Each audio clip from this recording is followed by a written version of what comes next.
Ladies! ఈ బుజ్జి బుజ్జి టమాటా చూస్తుంటే నా ఫేవరెట్ టమాటా చారు కానీ, టమాటా సూప్ కానీ చేసుకోవాలని అనిపిస్తుంది. కానీ ఏం చేద్దాము? దీని మీద నేను 2 మచ్చలు చూసాను.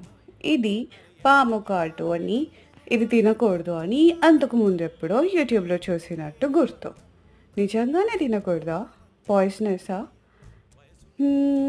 నాకు దీనివల్ల 2 డౌట్స్ వచ్చాయి.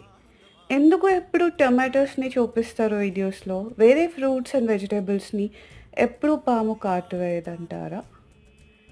వేస్తే అవెందుకు పెద్దగా చూపించటం లేదు యూట్యూబ్‌లో? అండ్ రెండవది, చెట్టుని కాటేయదా పాము ఎప్పుడు?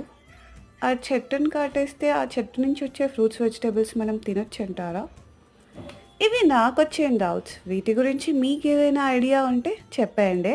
Like, share, subscribe. Thank you so much for watching.